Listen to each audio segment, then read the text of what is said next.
안녕하십니까. 이번에 4월 10일 이 부정선거를 어떻게 볼 것인가, 산 사건과 점으로 볼 것인가, 아니면 이것을 선으로 볼 것인가, 아니면 이것은 선과 선을 이어서 입체적으로 볼 것인가, 이 보는 시각이 이게 아주 중요합니다. 저는 애국운동 하느라고 40년 걸렸습니다. 그동안 제가 애국운동을 한 경험에 의하면 부정선거가 이번에만 있었던 것이 아닙니다. 저는 돌아가신 조영기 목사님 그리고 김정호 목사님께 속된 말로 재수 없이 잘못 걸려 들어가지고 선거를 5번 해봤어요. 기독당, 기독사랑실천당, 그 다음에 기독자유통일당, 이번에는 우리 안보단체에서 왜 기독자를 세우냐, 기독만 빼면 우리도 다 같이 할 텐데, 그래서 이번에 기독을 뺐습니다. 그래서 제가 선거를 5번 했으니까 20년 해봤어요. 20년 해봤는데 20년 동안에 부정선거는 계속돼 있었습니다. 계속돼 있었는데 그 증거를 말씀을 드리면, 제가 처음 말씀드린 것처럼 점으로 볼 것인가, 사건으로 볼 것인가, 선으로 볼 것인가, 선과 선을 이으면 입체로 볼 것인가. 45년 8월 15일 대한민국이 해방되자마자 이 북한은 단 한 번도 이 대한민국의 적화를 포기한 적이 있어요, 없어요? 없어요. 그런데 하늘이 내린 이승만 때문에 박헌영의 세력을 제압했습니다. 그때 이승만이가 들어올 때는 13%밖에 안 돼요. 세력이 크게 잡아봤자 18%입니다. 그런데 남로당의 세력은요 몇 프로냐? 78%였어요. 78%. 그러니까 어떻게 이승만이가 박헌영을 어떻게 이겼습니까? 그런데 영락교회 당회장 목사님인 한경직 목사님이 북한에서 피난 오신 분이야. 그분 교회 다니는 장로님이 그 유명한 오제도 특별검사입니다. 요즘 내가 주일날 김학성 교수님, 황준성 장군님 밥 먹으면서 계속 내가 세뇌시키는 것처럼 한경직 목사님이 그렇게 하신 거야. 그래서 박헌영 저놈을 잡아라. 이래서 오제도 특별검사와 김창룡 특무대장이 뒷조사를 해서 을지로에 있는 정판사 사건을 딱 잡아서, 그래서 박헌영을 북한으로 추방했습니다. 그래서 생겨난 것이 대한민국입니다. 대한민국인데 그 후에도 북한은 무장 폭동으로 이 대한민국을 완전 점령하려고 별짓을 다 했습니다. 대구 10월 폭동, 이것이 영천 폭동, 상주 폭동, 구미 폭동, 그때 그 유명한 박정희 대통령의 친형님 박상희가 그때 대구 폭동의 주범이었어요. 그래서 경찰한테 총격당해 죽으니까 장례식 날 빨갱이 목사인 영천제일교회 이재복 목사에 의하여 장례식 날 박정희가 포섭이 된 거예요. 육군사관학교 2기가 남로당으로 넘어간 거예요. 그리고 나중에 이어서 이제 제주도 4.3 폭동, 여순 반란 사건, 나중에 여순 반란 사건 뒤에 주모자로 박정희 대통령이 체포가 되어서 사형 선고를 받았습니다. 박정희 대통령이. 그런데 만주 군관학교의 선배인 백선엽 장군이 이승만 대통령을 3일을 설득했습니다. 박정희를 죽이면 이 군대에서 조직된 남로당을 찾아낼 길이 없습니다. 박정희는 살려야 됩니다. 내가 책임지고 전향시키겠습니다. 그래서 백선엽 장군이 3일을 이승만을 설득해서 이승만은 죽이자는 거야. 빨갱이는 절대 안 변한다는 거야. 그러니까 안 변하니까 죽이라는 거야, 무조건. 그래서 박정희를 살린 생명의 은인이 첫 번째는 뭐냐? 이거경 음상인 아버지 이용훈 장군. 그분이 생명의 은인입니다. 그때 국군 정보 사령부에 모였습니다. 그 다음에는 이제 백선엽 장군님이 살려냈단 말이에요. 그래서 백선엽 장군이요, 인천의 대통령으로 일생 살았잖아요. 백선엽 장군이요, 뭐 선인하곤 하다, 뭐 불법을 저리다 뭐다 해도 박정희는요, 절대로 백선엽한테는 손대지 마라. 왜? 생명의 은인이니까. 이렇게 됐습니다. 그런데 박정희 대통령이 일단 남로당에 한번 갔다 왔기 때문에 이 빨갱이들을 잘 안단 말이에요. 빨갱이들을.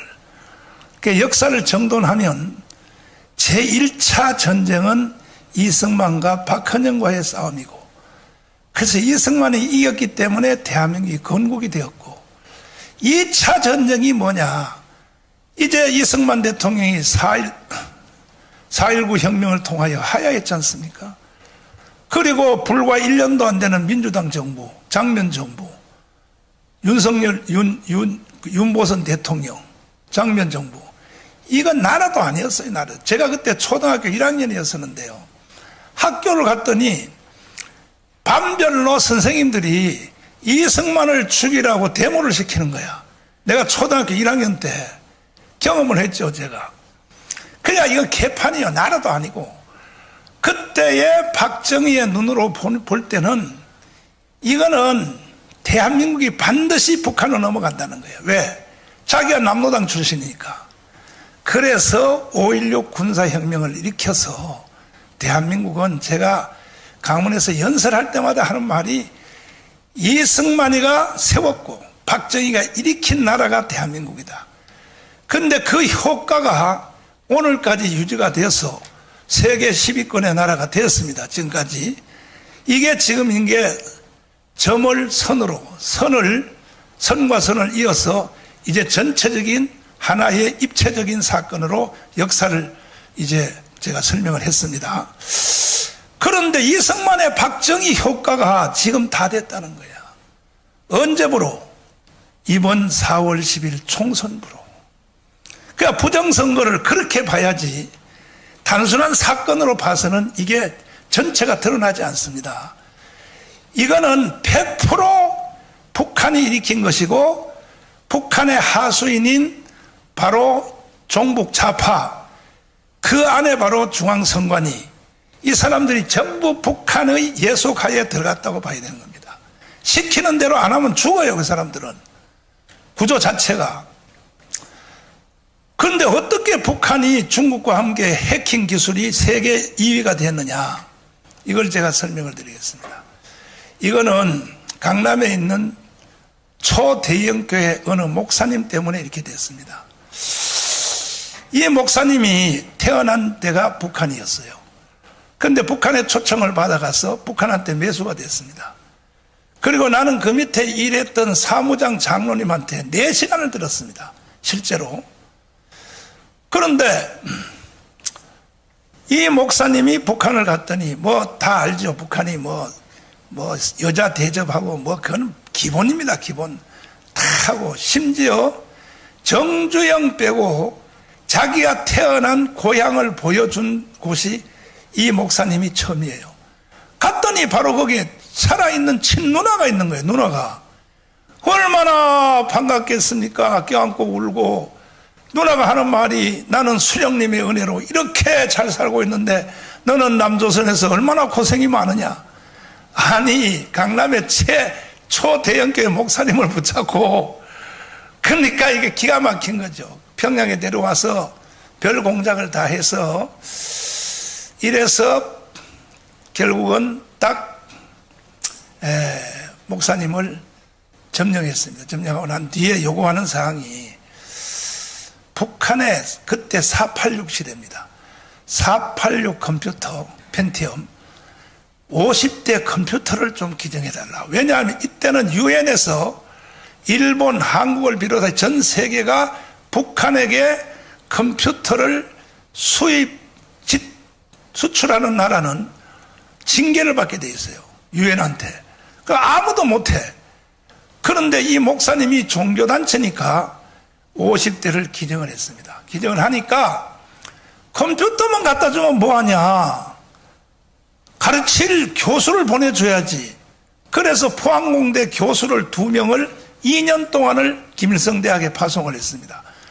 그래서 그 교수님들이 가르쳐가지고 이게 세계 제2위의 해킹 기술이 북한이 지금 생겼습니다. 이 부정선거 설명하는데 이렇게 말이 기냐? 이걸 앞에 배경을 알아야 돼요. 배경을. 그래서 처음 이게 배워가지고 제일 먼저 시험을 한 것이 뭐냐? 대한민국에는 농협을 털었어요. 기억나십니까 혹시? 농협의 전산망이 하루 동안 정지된 거 아십니까? 이걸 IP를 추적했더니 이게 연변 쪽에 나와 있는 북한 애들이 한 것이야.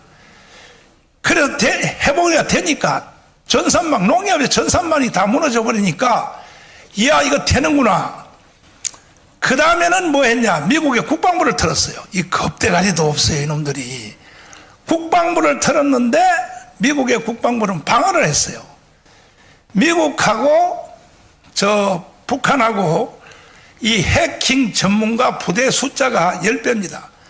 미국이 숫자가 10배입니다. 군인들 중에 전문가들이. 그래서 국방부를 틀었는데 방어가 됐어요. 방어가 되니까 미국이 가만히 있겠어요. 화가 나서 북한에 있는 전상망을 틀었어요. 미국이 보복을 해서. 나는 이걸 국정원장 하신 김승규 장로님 통해서 들은 얘기입니다. 틀었더니 북한의 컴퓨터망이 다 망가져 버린 거야. 다 망가지는 사이에 3일 동안이에요. 3일이 마비가 됐는데 3일 마비되는 사이에 대한민국 안에서 무슨 일이 일어났냐? 종북 좌파들이 우파를 비방하거나 이 욕하는 사건들이 3일 동안 딱 멈췄고, 특별히 교회를 비판하는 거, 기독교를 개독교라 그래, 목사를 먹사새끼라 그래, 이게 전부 북한이 개발한 용어입니다. 이것이 3일 동안 멈췄다는 거야. 이게 국정원에서 조사한 겁니다. 그런데 중국하고 연대를 해서 이제 이놈들이 한국의 이 선거 내지는 여론 조작, 그리고 오늘 여기 못 나왔습니다마는 저와 함께 활동하셨던 김국선 선생님, 이분은 정치적으로는 황장혁 선생님이 서열 1위고 한국으로 넘어온 사람이, 정보계통에는 1인자입니다. 이분이 문화국, 교류국, 정찰총국에서 실제로 남한의 간첩을 파송하는 일을 했기 때문에 김국선 선생님 모시고 내가 1년 반을 전국에 다니면서 제가 시간 될 때마다 물어봤습니다. 물어봤는데 이거는 상식이라는 거예요. 상식이고, 우리 한국에서 지금도 현재 좌파가 우파를 공격하는 단어 자체, 용어 개발 자체도 북한이 용어를 개발한 용어 부서가 따로 있다는 거예요. 따로. 이 단어 자체도 개발해서 전부, 지금 예를 들면 현재 사건으로 김건희 특검, 이게 전부 북한의 지령이라는 거예요. 북한의 지령. 김건희를 특검하라, 이런 것들이.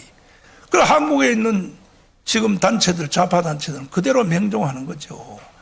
그래서 저는 문재인 정부 초기 때 문재인, 야 이 개자식아, 너는 간첩이야 이 자식아. 그래서 제가 3번 감방 갔다 왔습니다. 그런데 76개의 혐의가 다 무죄가 됐어요. 무죄가 됐습니다. 문재인은 실제 간첩입니다. 내가 이렇게 간첩이라 해도 제가 날 고소도 못해요. 태어난 출생지도 거짓말이에요. 거제도에서 안 태어났습니다. 아니 혹시 여러분 가운데서 자기가 태어날 때 탯줄을 끄는 사람이 있죠. 탯줄 끄는 사람한테 자기 생일날 선물 보내는 사람이 있어요. 여기 혹시요? 아니 그거는 간두고 탯줄을 끄는 사람을 기억이라도 하십니까? 뭐 통밥으로 tet주로 이웃집 할머니나 뭐 누구나 이렇게 알지. 정확하게 내 탯줄을 누가 끊었다 아는 사람은 손들어 보세요. 탯줄 끊었다. 없죠? 그런데 문재인은 생일 때마다 자기 탯줄 끊은 할머니한테 선물을 보낸다 이거야. 이게 뭐냐 이거야. 남한에서 태어난 게 아니라는 거야. 북한에서 태어나서 2살 때 그 아버지 문준용이가, 문준용이가 뭐야? 아들이 이름이 문준용이냐? 문용현. 이게 영천 전투에서 학도병한테 윤월 스님한테 잡혔잖아요. 3명한테. 꼼짝 못해요. 내가 그 윤월 스님을 데리고 기자회견 하자니까 자기는 못하겠다 그래. 내가 윤월 스님 데리고 청와대 앞에서 기자회견 하는데요, 돈 5천만 원 줬어요. 5천만 원. 그래가지고 기자회견을 했는데 이걸 고발을 못하는 거야. 야 문재인, 야 이놈아, 너 어디서 태어났어 이놈아? 왜 고발 자리로 유명한 문재인이가 왜 고발을 못합니까? 전부 거짓말이고. 이 윤월 스님의 제일 화난 것이 뭐냐? 아니 흥남부두 철수 때 자기 아버지가 미국이 LST 함정 빅토리아호를 데리고 한국으로 안 데려다 줬으면 나는 한국에서 태어나지도 못하고 대통령도 못됐다. 이걸 어디서 거짓말했냐? 알랭톤 국립묘지 앞에서 거기서 이 개지랄을 떨었어요. 그러니까 이 윤월 스님이 야 이놈아 어디라고 이게 조상을 거짓말하냐 이거야. 이래서 대한민국의 역사는 완전히 평양식으로 바뀌었습니다. 정교조에 의하여. 그러니까 지금 대한민국은요, 우파들이 힘을 못 써. 역사의 진실을 말하면 죄인이 되고, 평양식 역사관을 말하면 영웅이 되고, 그 결과 이번에 4월 10일 총선에서 저쪽이 192석 한 것 인정할 수 있어요, 없어요? 있어요? 1000%, 10,000% 이거는 조작입니다. 그러나 그동안 나는 25년 동안에 이놈들이 했다고 하는 심증은 저는 공병호 박사님하고 아주 가까워요. 한국에 있을 때 내가 재정적으로 지원도 해줬고 지금도 가까워요. 공병호 박사님이. 그런데 통계학자, 그 다음에 또 이 수학 계산하는 사람, 이런 분들이 말하는 것은 다 정황이야, 정황. 실증이 없단 말이에요. 물증이 없는데 이번에 장재현 박사가 나타나가지고 내 장재현 박사님 보니까 좀 무서워. 잘못하면 깜빵 갈 것 같아요. 왜냐하면 딱 사람 이름을 지목했어. 중앙선관위에 5명. 너 이놈들 니들이 조작했지. 근데 혹시 고발 안 들어왔어요? 안 들어왔어? 자, 이제 가장 가까이 지목을 했어요. 사람 이름을. 너희들이 서버를 조작했지 않냐. 그 다음에 여기 추가로 또 나타난 것이 서버를 이놈들이 위장하려고 임대 서버를 쓴다는 거야. 임대 서버를 써서 조작하고 나서 지우고 다시 돌려준다는 거야. 자, 여기까지 밝혀졌습니다. 제가 드릴 말씀은 여기까지가 한계점이고 이제는 전문가들이 이제 구체적으로 밝혀내야 되는데, 우리는 그동안의 심정은 있었으나 확실히 실증을 못해서 제일 피해본 사람이 자유통일당입니다. 맞죠? 나머지 여기 우파의 군소정당들은요 다 4만 표, 5만 표로 다 끝났어요. 우리는 쟤들이 조작을 하고 했는데도 걔들도 양심이 좀 있는지 64만이라 그래. 우리를 64만을 받아줄 수 있나요? 그 중에서도 여기 프로젝트 한번 띄워봐서 있나 그거? 빵표 나온 지역이 73곳이에요. 73곳. 빵표. 이거 자유통일당의 빵표입니다. 빵표가 73곳. 한 표 나온 지역이 100곳. 2표 나온 지역. 3표까지 합하니까 460개 가까이가, 이거는 완전히, 그러면 우리가 자유마을과 전국에 우리가 조직한 이 조직은, 이거는 뭐 우리나라 정부도 다 인정하고 용산도 다 인정하는 대로 한국에요 정당 조직 없어요. 이번에 선거에 보니까 다 무너졌습니다. 대한민국에 있는 조직은 광화문 조직 하나밖에 없습니다. 동의하십니까? 광화문 조직 하나만 살아있는 거야. 그래서 우리는 전국에 이 망을 다 가지고 있단 말이에요. 그래서 이번에 투표소가 14,000곳이야. 14,000곳별로 부정투표 감시단장을 다 임명을 하고 우리는 이번 주 안에 지금도 계속하고 있습니다. 재투표를 진행하고 있습니다.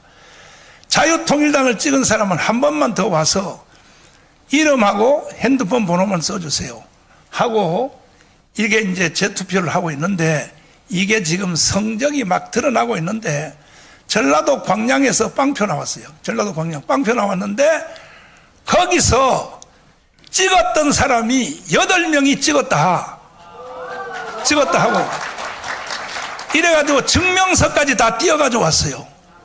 그 다음에 부산이 어딥니까? 부산의 금정구의 제1투표소에서 빵표야. 그래서 내가 부산 가서 지난주에 집회하는데 그 금정구의 제1투표소에서 찍었다는 부부가 교회 집사님이야. 자유통일당을 찍었다는 사람이 증명서까지 띄어가지고 와서 앞에 와서 간증을 했습니다. 지금 이것뿐이 아니라 전국에 지금 14,000군데 부정투표 장소에서 빵표 나온 지역, 2표 나온 지역, 3표 나온 지역에서 지금 신고들이 빗발치고 있습니다. 우리가 다 찍었는데 근데 여기서는요 제가 문자 메시지 보내고 보니까 이번에는 불교인들이 우리를 많이 찍었더라고. 불교인들이 많이 찍었고 그래서 이제는 곧 드러나게 생겼는데 그래서 다음 주일 날 이번 주 토요일은 끝났고 다음 주 토요일은 미국의 전 민주당 상원 의원 20명이 한국에 와요. 와서 강화문에서 연설한다고 했어요. 연설한다. 그래서 우리가 총동원 2019년 10월 3일 날 모였던 것만큼 우리가 모여가지고 많은 분들이 이렇게 물어요. 윤석열 대통령 뭐 하시는 사람이냐고 말이야. 강화문 때문에 대통령 됐으면서 말이야. 빨리 말이야 선관위한테 명령을 안 내리고 이거 공부 안 된 사람들이야. 선관위는 헌법 단독기관입니다. 대통령이 간섭을 못하게 되어 있습니다. 그러나 나도 용산하고 지금 계속 교통을 하고 있는데 이번에 우리가 64만 표잖아요. 쟤들이 조작했음에도 불구하고 만약에 10만 표만 더 나와도 74만 표 나왔다. 바로 4.19로 가는 겁니다. 바로 4.19로. 그때는 대통령이 이제 선언할 수 있어요. 3개월 안에 재선거한다. 이렇게 기반을 만들어주기 위해서 오늘도 모임이 준비되었고 여기 전문가들이 많이 모이셨는데 지금부터 이제 전문가들을 통하여 전국에 있는 모든 시청자들이 잘 들으시고 이것은 사기 선거일 수밖에 없다는 것을 이제 다 우리가 국민들 전체가 다 공유해서 4.19, 5.16 혁명으로 맞짱을 뜨지 아니하면 대한민국이 어느 부분 하나를 수리해서는 쓸 수가 없어. 어느 부분 하나 고쳐서 쓸 수 없는. 그러니까 4.19와 5.16 혁명으로 맞짱 뜹시다 우리가. 감사합니다.